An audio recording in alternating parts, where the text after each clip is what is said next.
Welcome to Tea Time with Karen. Today I'm going to be making pickles, and actually I'm going to do it a little different than I normally do. But pickles is one area where you make a brine, and a brine is made with salt and water. So when it comes to salt, this is a good salt to use, the Celtic sea salt. You want to look for salt that is not iodized, because iodized salt is a disinfectant, so that will affect the bacteria. And in this case, we want the bacteria to grow to help with the fermentation process. So, so you're looking for salt that has not been iodized. I have this sea salt that someone gave me, so I'm going to be using the sea salt for my pickles. It's the first time I'm using it, and I'm really excited about it. It's not often you can get sea salt. So the other thing is preparing your cucumbers for the pickles. So the cucumbers, you have this part here, which is kind of round. And then you have this flat part where the flower came out of. This part of the pickle, of the cucumber, you want to cut off. Otherwise, it's going to make a really bad tasting pickle. So you don't have to take much of that part off, but that part of the flowering, you want to cut a little bit of that off. I just took a little piece off. Otherwise, the taste is not going to be very good. Yeah. The other thing I'm going to be putting in is garlic. So I'm using garlic. All these vegetables came from the my CSA, so they're really in the garlic came from there as well. Another thing with the pickles, if you have pickles that are old, then you would soak them beforehand. These pickles were picked last week, and they don't need to be soaked beforehand because they contain a lot of water already. Only the pickles that are old need to be soaked because they need the water put back in. So I'm not going to be soaking the pickles. I actually did that once and they were terribly mushy pickles, and I don't want that. The other thing, I'm using a pickling spice mix.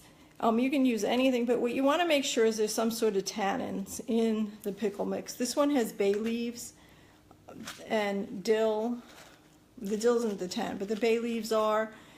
You can use like green tea, anything. You know, you can be creative once you do your first batch.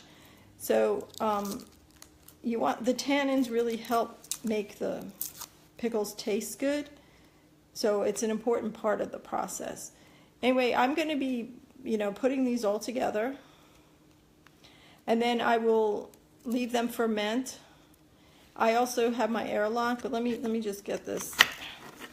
So basically, I'm going to put the pickles in the jar, because this is kind of, I'm hoping to get 3 pickles in. It may be a little tight squeeze.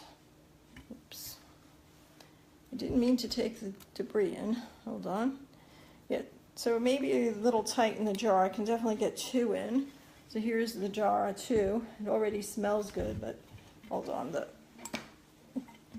piece I cut away actually ended up in the jar, which isn't a good thing. Hold on. Yeah. So, all right. That's good now. So I'm going to just put the pickles in the jar. And then the garlic without the skin will go in the jar. If you left the skin on, the skin through the fermentation would actually disintegrate.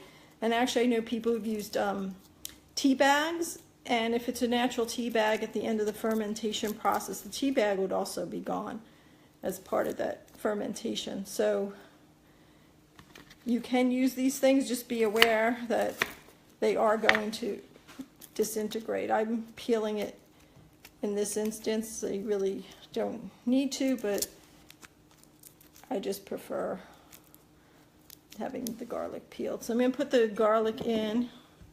So I have the garlic, and now I'm actually going to put the seasoning. I'm going to try after this to get a 3rd pickle in. So this is, I bought this from Spicerly, and it's just a pickling seasoning. It just is easier.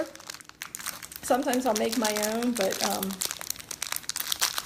right now I figured I'll use this. And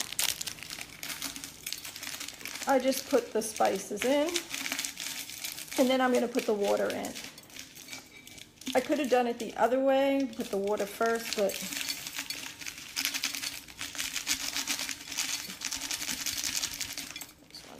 so like I said, I am using actual salt water. This is sea water, so it's already salted. And this is the first time I'm doing this instead of using a brine that I would make.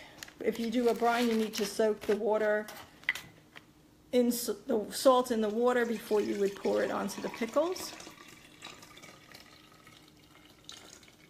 And you want to cover the pickles completely with the water. I'm going to show you. I'm going to be adding another pickle, so I don't, another cucumber. So here's this. I'll be adding another cucumber, but I don't wait. Then I have this locking mechanism. This is an airlock, and this is what's going to prevent, whoops, sorry. This is what's going to prevent the air from getting in, and so that it stays good and so it ferments well.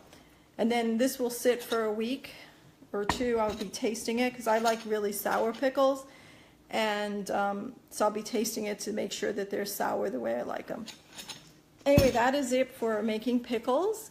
If you have any questions, you know, write them on the Facebook page, and I will answer them. It's really not difficult to make, and they're really good for you, and the bacteria is really good for your gut health. So it's, like I said, easy to make, and then when you do it at home, you know what you're putting into it, whereas when you buy them, you don't, and a lot of times they do pasteurize the fermentations that you get in the store, and that kills a lot of the beneficial bacteria. Anyway, I will see you tomorrow night on Tea Time with Karen.